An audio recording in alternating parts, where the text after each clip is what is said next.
Sejam todos muito bem-vindos a mais um episódio do Psique Podcast.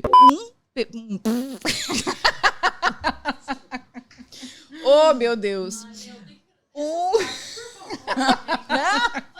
Não, já queimou minha cara já. Um podcast para falarmos de saúde mental com um quê de humor e criatividade. E comigo, minha super parceira, Camille. Tudo bom, Camille? Tudo bem,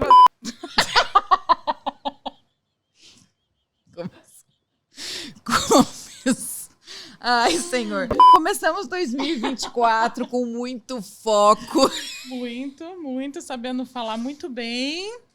Tudo bem, e você, Adna? Estamos de volta nesse início de ano e vamos com tudo. É isso aí, a gente deu uma pausa, né? Porque ninguém queria ficar assistindo conteúdos técnicos no Natal, né, Camille? Também acho. Também acho que, assim, final de ano é bom pra gente descansar, fazer outras coisas. Então, a gente prega a saúde mental, mas a gente também precisa de saúde mental, né? Então, exatamente. Temos esse pause, mas agora estamos de volta com força total. Total. E muitos planos, muitos projetos. É isso aí. Vamos. Nos sigam nas redes sociais, né, Camille? Que a gente vai colocando lá, porque a gente está com muitas coisas. O Psique Podcast é um projeto e a gente lançou no final do ano passado até. Vamos fazer propaganda, né, Camille? Nem pensamos nisso. Vamos. Do Psique Academy. O que é esse negócio que a gente inventou ano passado, Camille? Pois é, Adna, foi uma ideia genial.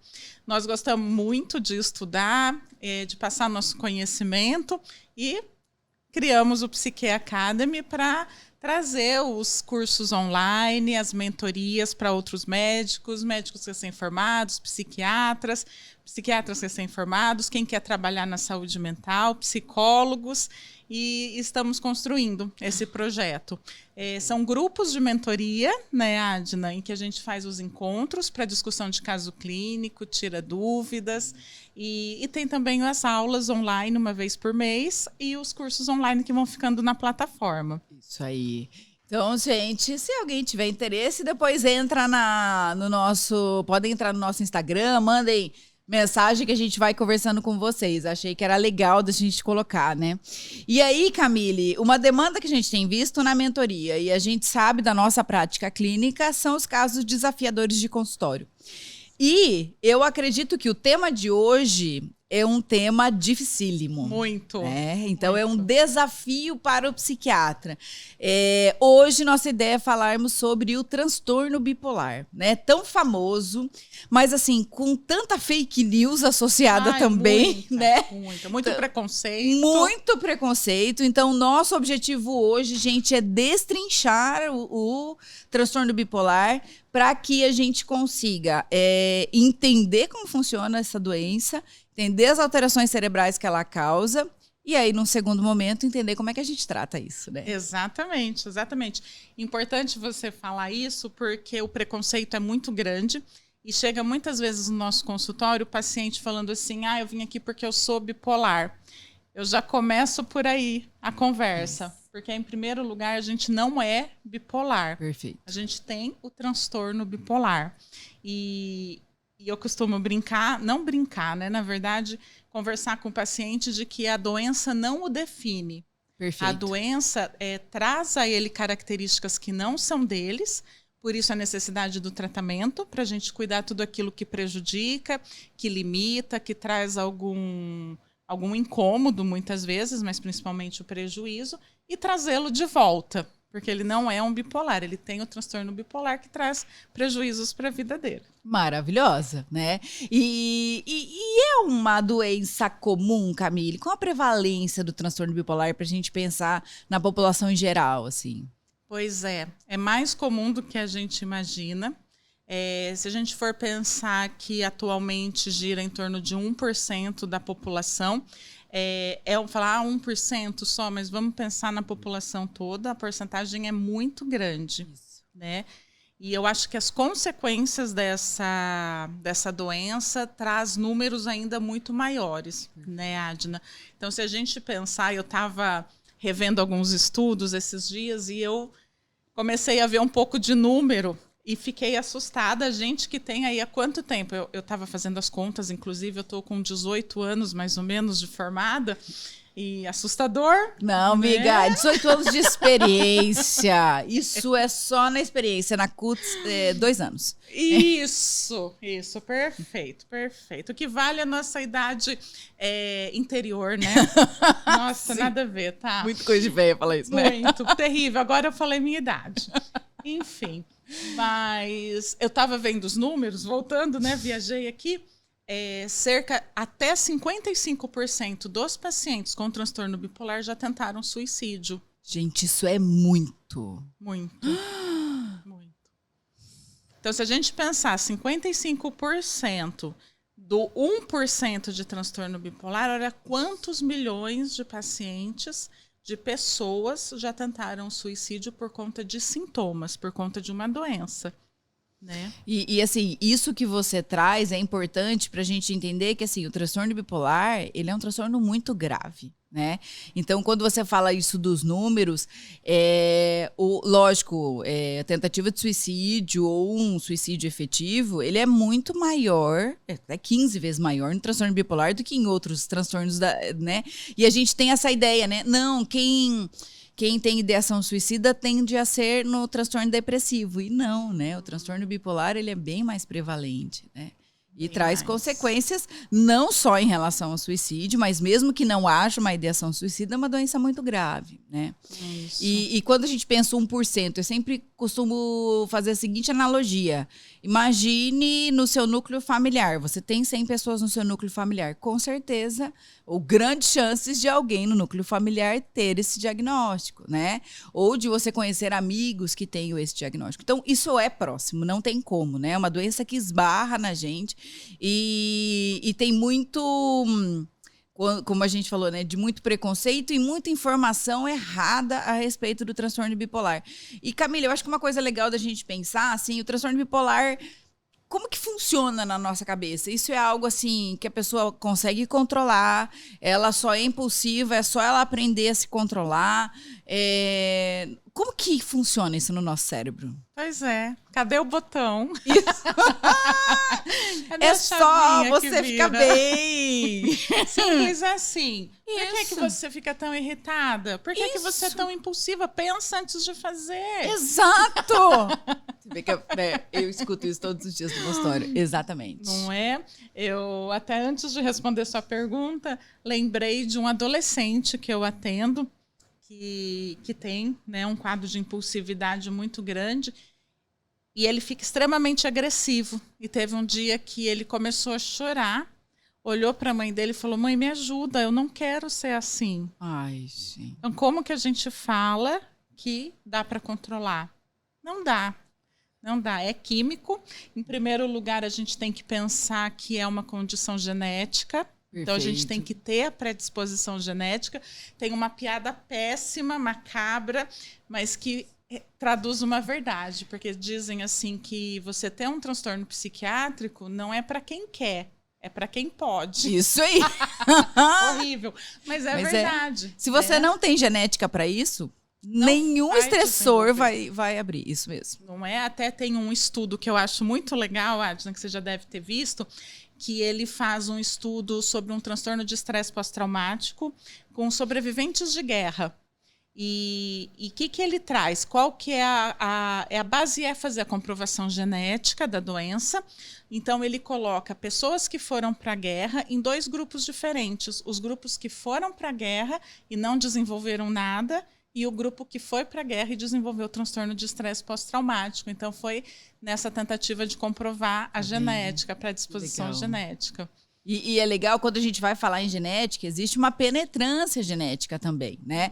Então, se eu tenho vários familiares, por exemplo, com transtorno bipolar, a chance é muito maior do que se eu tenho um tio distante com transtorno bipolar. né? Então, e a gente fala da questão da penetrância genética pensando em gatilhos para que esse quadro se inicie, né? Então, às vezes, eu não preciso de um grande estressor para esse quadro abrir o quadro de transtorno bipolar, né? Existem algumas coisas que chamam a atenção, alguns sintomas, mas é importante da gente entender isso, né? Não é algo que a gente controla. Mesmo que o paciente venha, por exemplo, com um quadro depressivo clássico, sem nenhum sinal de alerta, se ele me fala, ai, minha mãe é bipolar, meu pai é bipolar, a chance é muito grande desse paciente também Muito ser, grande. né? Então, a herdabilidade é muito alta. Então, a partir disso, a gente leva isso em consideração no tratamento, com certeza, né? Com certeza. E somado à genética, muitas outras questões, né? Questões de vida, estressores, vivências, igual você falou. Não precisa ter um trauma, ter um fator desencadeante, só a parte genética e química já é possível para desenvolver sintomas, mas tem situações que a somatória de fatores estressores desencadeiam. Porque qual que é a base disso tudo, né, Adna? É a alteração química. Isso. E a gente volta no mesmo lugar. No circuito químico que a gente adora. E Camille, o que a gente tem de alteração pensando em circuitaria, tá? Que altera no transtorno bipolar. Então, eu tenho alteração de monoamina, dopamina, noradrenalina. Como que funciona? Então, a princípio, lá atrás, não tão atrás, porque a psiquiatria é muito recente, né? Mas há alguns anos atrás, a teoria das monoaminas era o mais próximo que a gente tinha, né? Alteração de serotonina, dopamina, noradrenalina. Hoje a gente sabe que não está totalmente apenas ligado a isso, mas também tem muita questão do glutamato, por exemplo, né? Então, hoje a gente sabe que o glutamato ele é uma molécula que regula de uma forma muito mais equilibrada as próprias monoaminas e outras questões importantes, alterações em GABA, por exemplo, né? Lembrando do nosso córtex pré-frontal, que tem as questões de dopamina, regulação por noradrenalina, e que está muito ligado com a questão da impulsividade, da irritabilidade, dos pensamentos acelerados, repetitivos, ruminantes que a gente tem no transtorno bipolar. Também tem no transtorno depressivo e ansioso, mas muito importante também no transtorno bipolar.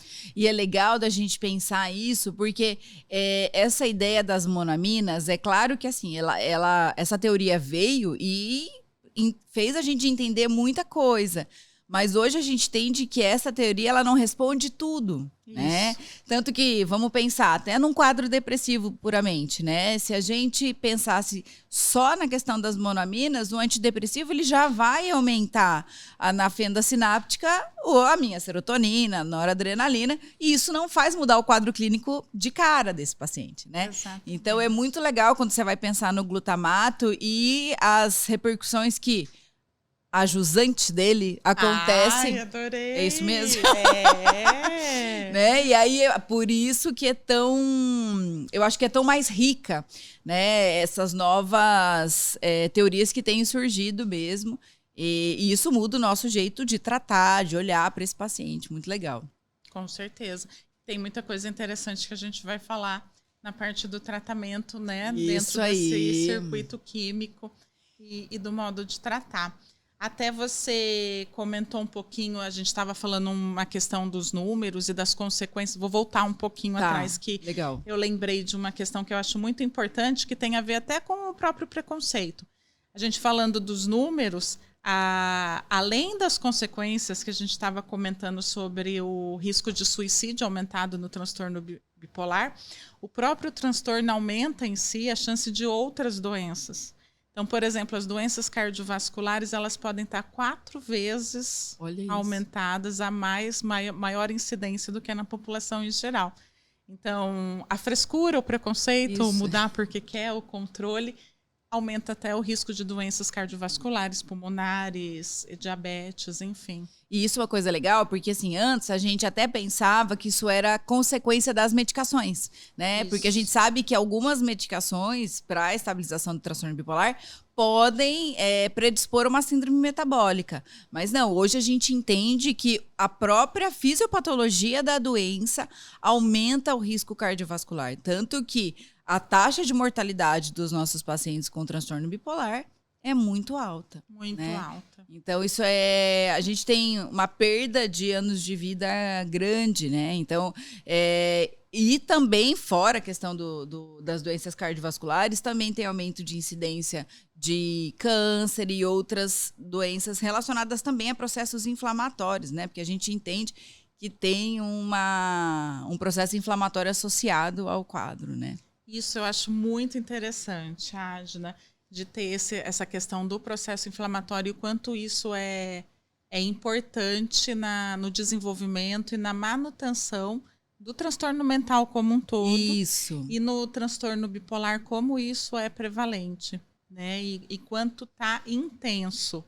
Eu estou até me lembrando de uma paciente que ela não tem o transtorno bipolar, mas só para a gente raciocinar um pouco com relação ao processo inflamatório e consequências que não sejam dentro do transtorno mental. É uma paciente com TAG, um transtorno de ansiedade generalizada. Ela tinha muitas crises de ansiedade intensas e frequentes e, de repente, ela teve um descolamento de retina. Foi para o oftalmo. O oftalmologista não achou nenhum critério que justificasse o descolamento de retina dela. Meu Deus. Nenhum critério. E a gente trabalhando em conjunto, o que a gente entendeu, né? Qual conclusão a gente chegou? É que eu não trouxe aqui, não pensei nesse exemplo, mas se a gente pensar na localização mesmo no cérebro dos pares de nervos cranianos com o sistema límbico, né? Então, todo o processo inflamatório no cérebro dela que estava ocorrendo ali, principalmente em região de sistema límbico, região de comunicação de córtex pré-frontal, ventromedial, pegava justamente a parte do nervo craniano. Isso. E essa parte, né, para quem não sabe, no nosso olho é o globo ocular, ele tem a retina. E aqui dentro do globo ocular tem, eu vou falar o líquido, né, porque para não usar os termos técnicos, que é um líquido viscoso. Quando esse processo inflamatório atingiu o nervo óptico, esse líquido ele se tornou mais espesso. Ao se tornar mais espesso, ele contraiu de volume e puxou a retina por um processo inflamatório do transtorno de ansiedade. Olha isso. Não é incrível? É incrível e me deixa revoltada quando eu escuto assim. Não, por exemplo, paciente com transtorno de ansiedade que vai no pronto-socorro, né? Não, você não tem nada, isso é ansiedade. Como? Ansiedade é nada? Olha isso, entendeu? Então, assim, é importante você colocar, que legal que você trouxe esse exemplo, que faz muito sentido, né? Pra gente ver o quanto o processo inflamatório nas doenças psiquiátricas, que era algo que a gente não conhecia, né?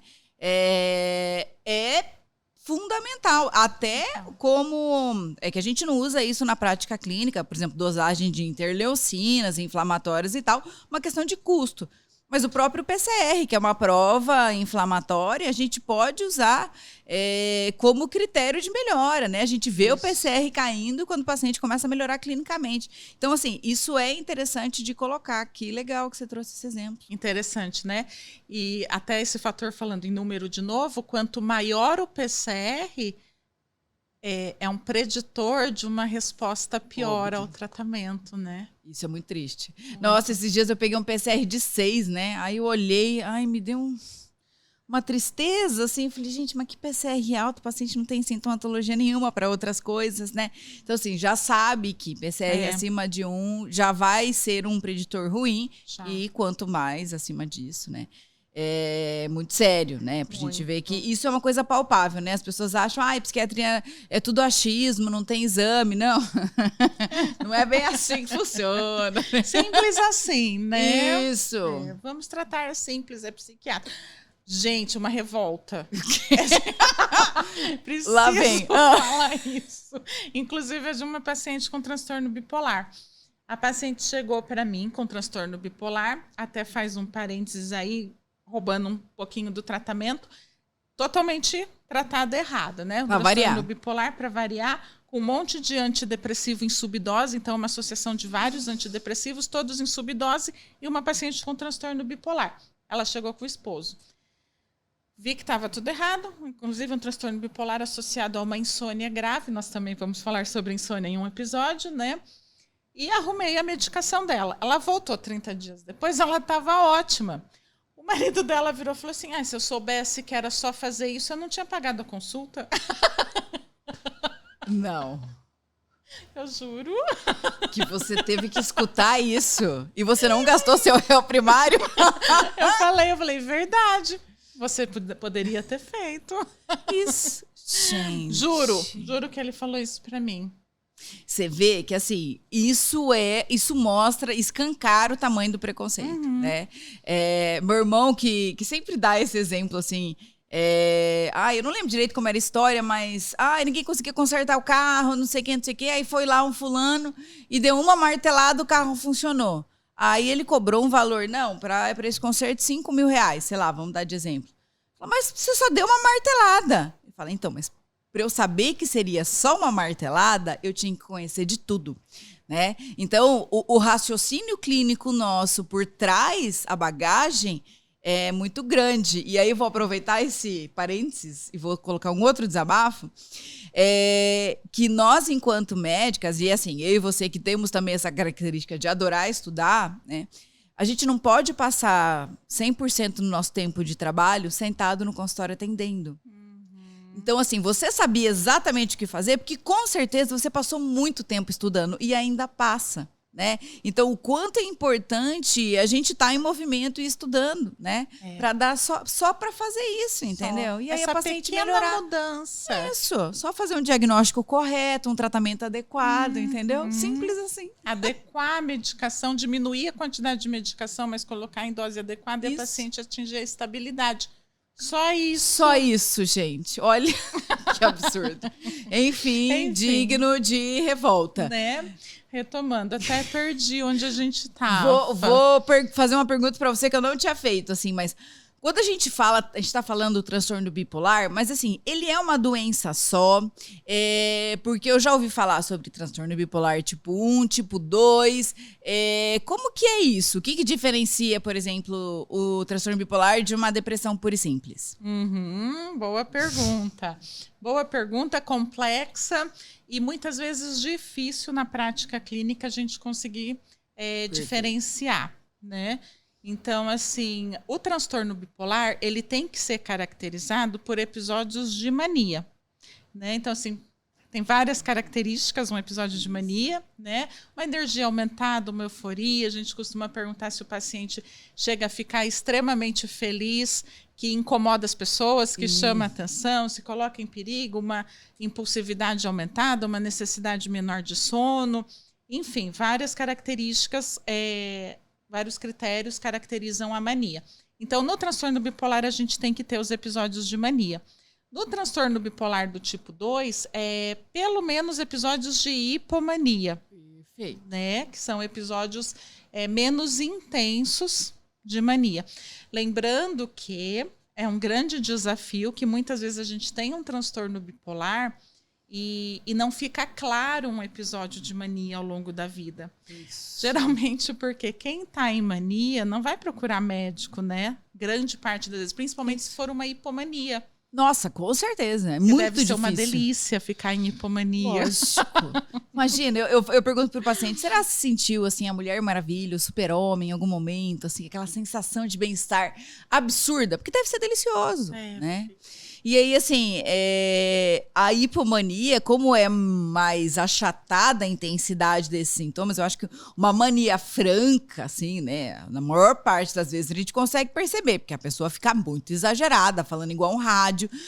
Uma filha de uma paciente também com transtorno bipolar um dia me ligou e falou: você precisa desligar minha mãe. Minha mãe tá parecendo um rádio. Que judiação. Falei, gente, que dó. Eu adoro essa paciente. Falei, calma, vamos mexer na medicação. Enfim, tá tudo certo. Mas, assim, a mania, ela fica clara, né? Então, a hipomania, nem tanto. E às vezes, fazendo retroativo diagnóstico, o paciente não lembra que teve isso. Às vezes durou poucos dias, né? Se ele não comprou 2 terrenos nessa mania, se ele não fez grandes dívidas, se ele não se envolveu com 10 pessoas numa relação sexual, sabe assim? Coisas muito fora do padrão, não fica tão visível. Então, isso dificulta muito o tratamento, o diagnóstico, para daí a gente tratar, né? Exatamente. Hoje mesmo, no consultório, um paciente meu estava me contando o caso que está acontecendo agora, de um amigo da família dele. Falou que é uma pessoa, uns 50 anos, que foi estável, coerente, consciente a vida toda, todo muito certinho. Ele entrou num quadro depressivo recentemente, foi num psiquiatra, está tomando antidepressivo. Nos últimos meses, essa pessoa fez um monte de dívida aqui em Londrina, foi embora para Maragogi, comprou uma pousada, largou todas as dívidas aqui para trás, não tem dinheiro, mas comprou a pousada, fez uns empréstimos maluco e está morando lá cuidando da pousada. Gente, olha extremamente impulsivo, eufórico, falante, taquilálico. E o paciente veio me contar essa história porque falou que ninguém está entendendo o que está acontecendo com ele. Que perigo. Mudou a vida da pessoa. Tá vendo? Aí fica claro, fica fácil fazer um diagnóstico, né? Fácil. E aí eu acho que chama atenção para uma outra questão também, Camille, que é o diagnóstico de exclusão, né? Então, se eu tenho... o transtorno bipolar tende a começar no final da adolescência e início da vida adulta, né? Ou abre um quadro franco numa depressão pós-parto, por exemplo, né? E agora, se eu tenho os sintomas que começam... na 5ª década de vida, 6ª década de vida, pode ser transtorno bipolar? Até pode. Mas a gente vai ter que excluir outras causas. Isso pode ser um tumor no cérebro, que ele tá ficando desfrontalizado. Isso pode ser, deixa eu pensar, uma demência. Isso pode ser um monte de outras coisas, né? Até intoxicação por chumbo. Isso! Que a gente não para pensar no dia a dia, né? Por isso que é importante o diagnóstico psiquiátrico, ele é o de exclusão. Mesmo que esse paciente venha com uma história típica pra gente, né? Você chegar, atender um paciente em mania franca, e que, assim, é interessante atender um paciente em mania, porque, eles são muito divertidos, eles estão muito bem, na maior parte das vezes, né? Quando não ficam mais irritadiços e tal, assim. É gostoso de vê-los nessa sensação de bem-estar. E é tão difícil convencê-los de que eles não estão bem, né? E eu uso a seguinte analogia. Eu falo, olha, você está bem demais. Água demais afoga. Estar bem demais, isso mata seu cérebro mais rápido. Porque a gente vai falar mais pra frente, uma questão de neuroprogressão. Então é difícil, né? Porque a sensação de bem-estar é tão grande pra você convencer ele que ele vai ter que voltar mais para baixo e continuar funcionando nesse ritmo mais baixo, é difícil. É difícil. É difícil. E até falando nessa sensação de bem-estar, às vezes a pessoa apresenta essa sensação de bem-estar, igual esse caso do paciente que eu estou comentando, depois do uso do antidepressivo. Isso, verdade, eu ia falar, esqueci. Não é? A virada. Então, a virada. Até lembrei de uma outra situação de uma paciente minha, que ela chegou num quadro depressivo bem importante. No questionamento ali, né, da consulta, não tinha histórico anterior de mania, de hipomania, aparentemente não tinha critério. Entrei com antidepressivo. Graças a Deus, uma semana, não deu uma semana, gente, não deu uma semana, ela me mandou uma mensagem, ai, doutora, queria tanto te agradecer porque eu tô tão bem. Eu falei, ai, misericórdia. E, gente, nesse tempo ela tá tão bem. Errei o diagnóstico. Nossa, errei, falei, que agora, o que eu faço? Mandei uma mensagem para ela, falei, ai, que bom saber, me conta uma coisa, você está bem ou você está muito bem? Ela escreveu assim, muito! Eu falei, então você pode vir no consultório, por favor? E para contar para ela que esse muito bem não era legal. Isso. Né? É muito difícil. E eu acho, Camila, até pensando no bipolar tipo 2, é muito difícil tratar, inclusive, por conta da família. Porque esse paciente que tem um funcionamento mais acelerado, é lógico que a gente sabe que a maior parte, pensando no curso clínico da doença, o paciente fica muito mais depressivo do que em mania, né? Na maior parte das vezes. Mas esse paciente em hipomania, ele não perde completamente a funcionalidade. Então, é aquele parente que faz tudo, que resolve da família inteira. E aí você vai trazer ele para um funcionamento, uma velocidade mais normal, entre aspas, a família não gosta. Porque era funcional para aquele sistema todo a pessoa estar adoecida, né? Era agitado, era prático. Isso, resolvia tudo. Então, assim, não, né? Para ele é um prejuízo gigantesco. Por que, Adna? Por que você quer que uma pessoa que esteja assim, tão feliz, tão funcional, por que você quer baixar a pessoa? Ai, sou uma bruxa, não sou? É terrível. É muito interessante da gente pensar, e eu volto na questão da circuitaria química, né? Que quando a gente tem uma alteração, tanto para o polo da mania quanto para o polo depressivo, eu tenho alterações químicas no cérebro e que são extremamente tóxicas para esses neurônios. Então, esse ambiente onde o neurônio está inserido, células da glia e tudo, fica um ambiente inóspito. Então, o que acontece? Esse neurônio morre. Né? Então, eu tenho a perda neuronal precoce, o que é péssimo. Eu falo, gente, nós podemos perder qualquer coisa, mas ninguém quer perder o cérebro. Né? Nós sabemos que, assim, existe uma perda neuronal normal ao longo da vida, mas a gente consegue hoje entender que a deterioração cognitiva de um transtorno bipolar não tratado é muito grande. Então, a partir dos 50 anos, você já começa a notar sintomas clínicos graves de um quadro demencial. É muita coisa, né? E se a gente trata e a gente evita essas oscilações de humor, esse paciente vive muito melhor por muitos anos. Né?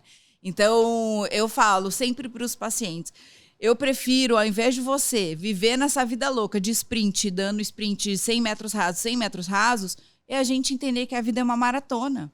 Então, é melhor a constância do que essa velocidade absurda para nadar e morrer ali na praia, né? Encurtar o tempo de vida, né? Isso é muito sério, né?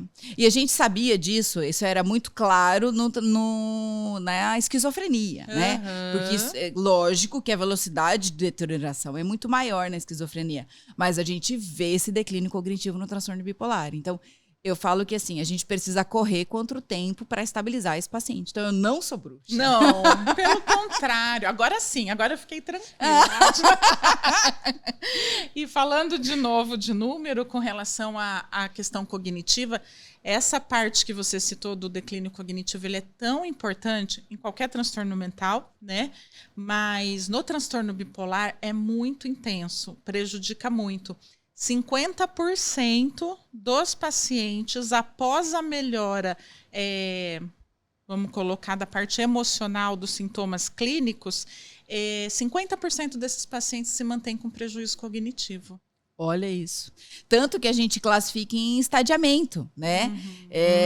E você sabe, Camille, que o meu mestrado foi em transtorno bipolar, né? Eu estudei os pacientes do HC, que é o nosso Hospital de Clínicas, e aí fiz um aplicativo para eles aprenderem a monitorizar os sintomas e tudo mais. E a gente descobriu uns dados muito tristes, assim, né? Um deles todos os pacientes que participaram da pesquisa, 100% deles estavam no estadio 4, que é o último estadio, né? E quando a gente vai classificar estadio 1, 2, 3 e 4, pensando em progressão de intensidade. Então, no grau 3 e 4, a gente já não tem, mesmo entre os episódios, eu não tenho uma recuperação completa, né? Então, olha que coisa triste. E a gente tem pacientes jovens, né? Então, a gente precisa tratar esses pacientes. Eu não posso deixar essa doença evoluir, porque isso é muito sério, né? E um outro dado, eu não lembro a porcentagem, mas eu lembro que era mais do que 50% deles tinham sido abusados na infância. Então, esse é um estressor que a gente considera o maior estressor que um ser humano pode vivenciar, né? E aí, se eu tenho uma genética para o transtorno bipolar e eu sofro abuso, isso é um strike em toda a poda neuronal desse cérebro, né? Demais, demais. Falando até nessa parte de circuito, em processo inflamatório, você comentando isso me fez lembrar, ali no comecinho que a gente conversou sobre o processo inflamatório, um outro fator que está totalmente interagindo aí com o processo da doença é o BDNF, né, que leva a essa neurodegeneração.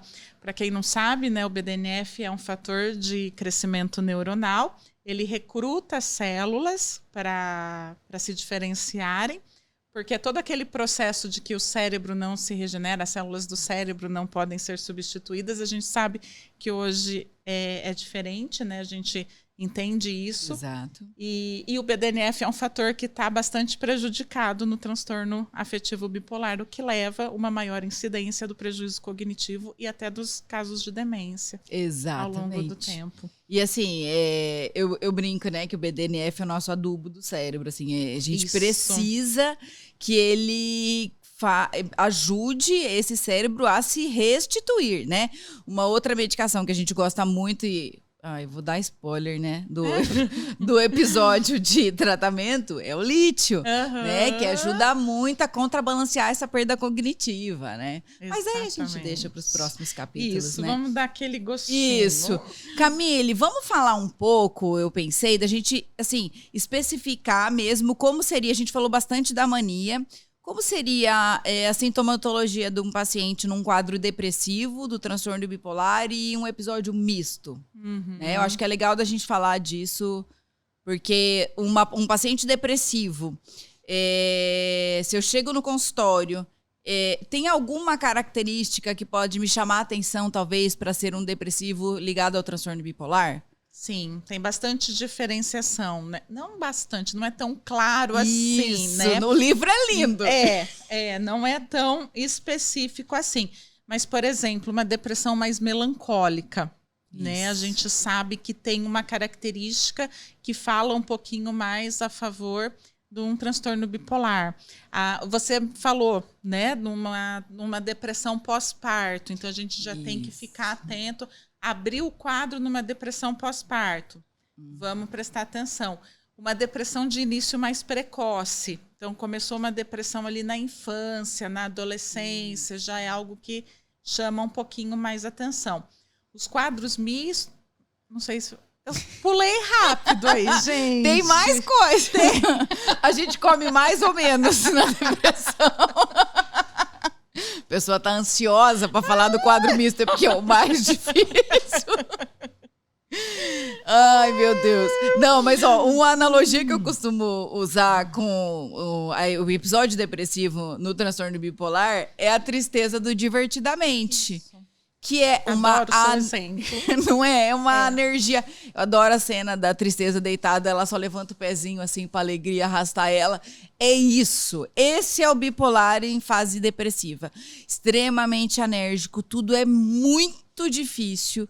É tudo muito pesado, muita dificuldade de iniciar, até uma questão motora mesmo, né? Uma lentificação motora.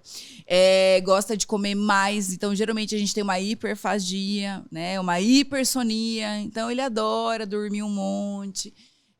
Diferente, muitas vezes, da depressão na unipolar, que a gente tem uma insônia, né? Isso. Então, assim, é lógico que isso não são regras, são coisas que fazem a gente levantar um sinal de alerta. Mas é importante dizer porque são depressões com características mais melancólicas e um alerta pra gente ali, uma bandeirinha vermelha, né? Sim.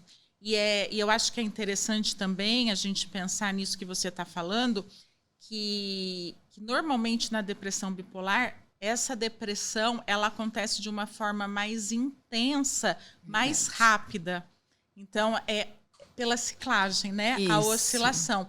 Então, o paciente, ele afunda, ele chega no fundo do poço de uma forma muito rápida. Isso. Na depressão unipolar, pode acontecer? Pode, mas normalmente é algo mais crônico e vai se agravando gradualmente.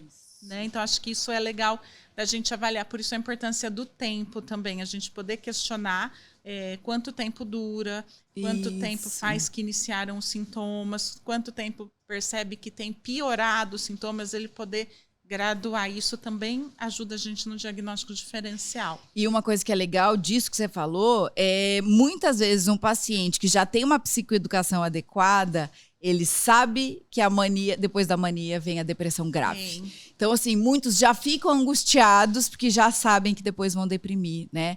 E é isso, assim, é uma queda em montanha-russa. Vai do céu ao inferno muito rápido, né? Então é muito sofrido isso para o paciente, né? Nossa, é muito. E eles sabem mesmo. Quantas vezes o paciente chega em mania, fala, doutor, eu tô sofrendo porque tá gostoso agora, mas eu sei que eu vou ficar muito mal. O mergulho é muito fundo, né? Fundo. Exatamente. Isso. Então, essa oscilação, ela é bem importante pra gente diferenciar também. E Camille, assim, existe, na minha prática, eu entendo que é um desafio gigantesco o episódio misto, o estado misto em geral. O que é isso? Como que você consegue classificar, descrever um episódio misto, assim, do que você vê no consultório? Olha, ele é difícil mesmo. O próprio nome fala pra gente, é um misto das duas fases. Isso. Né? Então, assim, eu vejo que é muito comum aquele paciente que está deprimido e muito irritado e muito impulsivo ao mesmo tempo. Ótimo. O que é muito perigoso também. Muito perigoso. Né? Um paciente muito deprimido, mas ao mesmo tempo muito impulsivo e irritado. A chance de suicídio é muito maior, né? É muito maior, muito maior. Então, normalmente tem essa característica, né, de estar tudo acontecendo ao mesmo tempo, principalmente a irritabilidade, a depressão e a impulsividade. Lembrei aqui também, falando nisso, que não só no episódio misto, mas que é uma característica que fala mais a favor da depressão bipolar, a presença de sintomas psicóticos. Verdade! Né? É mais comum, não que a depressão unipolar não possa ter, mas a depressão bipolar ela tem uma chance maior de desenvolver sintomas psicóticos. E no quadro misto a gente tem uma chance aumentada. E é interessante porque, assim, a gente tende a não entender isso, né? A gente, quando pensa numa depressão grave, eu penso numa depressão unipolar, e é o contrário, né? A depressão bipolar, e justamente por isso, até por conta da psicose, mas não só, tende a ser muito mais grave, né? Muito isso mesmo. Mais grave. E o episódio misto, assim, o que é difícil é ele pega as duas coisas ruins dos dois polos, né? Então, é um paciente que é muito difícil o manejo, porque ele está sempre muito irritado, né? Ele tende a ser, às vezes, grosseiro, né? E com essa energia que faltava lá no quadro, no episódio depressivo puro, né? Ele tem essa energia. Então, ele pode fazer coisas ruins, ele pode se envolver, por exemplo, num acidente de trânsito e sair querendo brigar. Então, isso tudo gera consequências sociais, além de toda a questão clínica, muito grande para esse paciente, né? Então, muitas vezes o conhecido barraqueiro, né? Isso, exatamente. Nossa, é muito engraçado. Você me fez lembrar uma paciente do CAPS.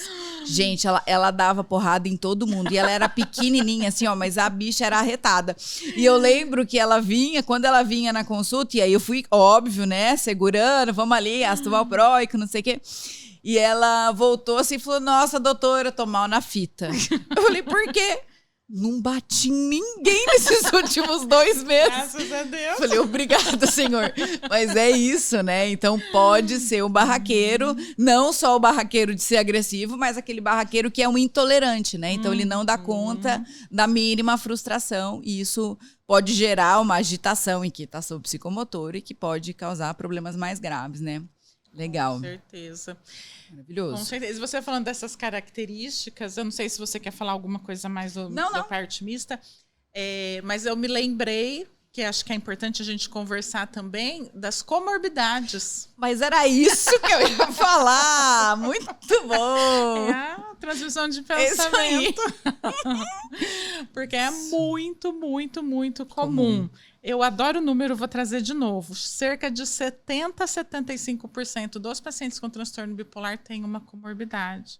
Olha isso. Principalmente transtornos de ansiedade. Toque é muito comum.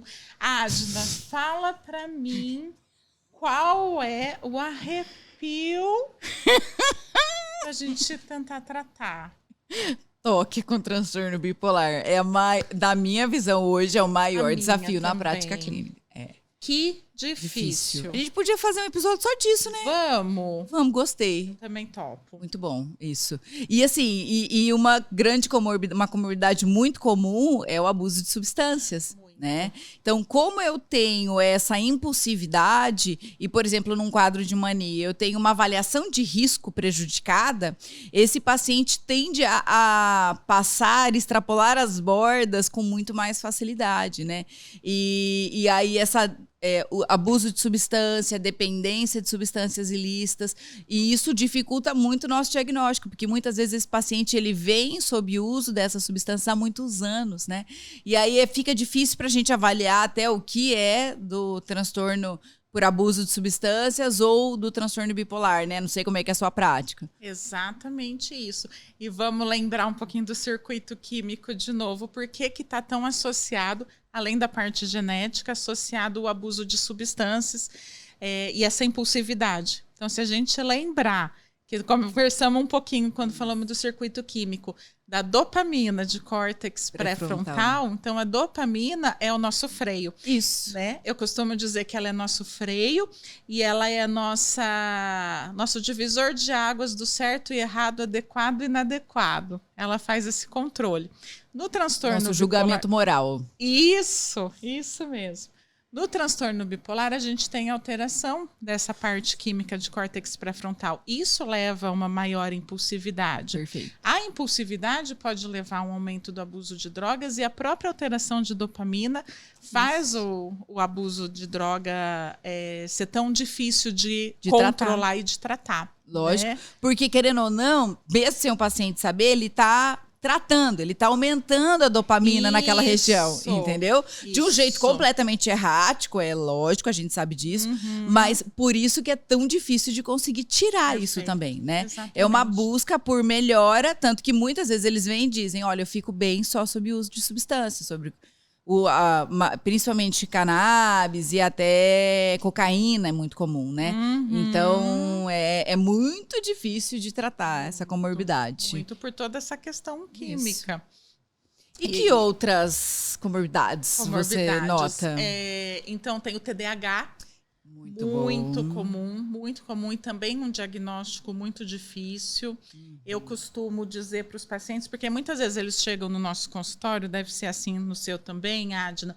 Eles chegam e falam assim, eu vim aqui porque eu tenho transtorno, eu tenho TDAH.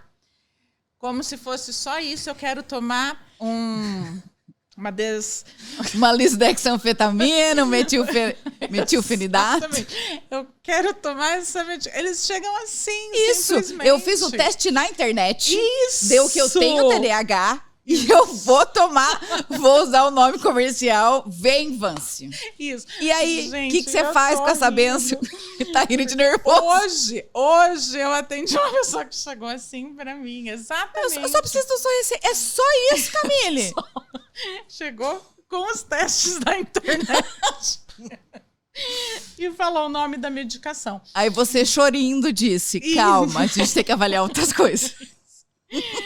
E exatamente isso. Então, eu acho que esse diagnóstico com TDAH, ele tem que ser feito por partes. Né? Perfeito. Porque a gente sabe que uma lisdexanfetamina, um metilfenidato, são estimulantes e eles vão piorar o quadro emocional, principalmente se tem uma comorbidade com a ansiedade, se a gente entrar com uma medicação para o TDAH. Isso. Aí eu costumo falar para os pacientes, calma, vamos tratar esses sintomas X. Se sobrar os sintomas do TDAH, a gente cuida do TDAH. Isso, perfeito. Mas o duro é eles terem essa paciência, porque quem tem a possibilidade de TDAH, eles querem tratar o TDAH. Lógico.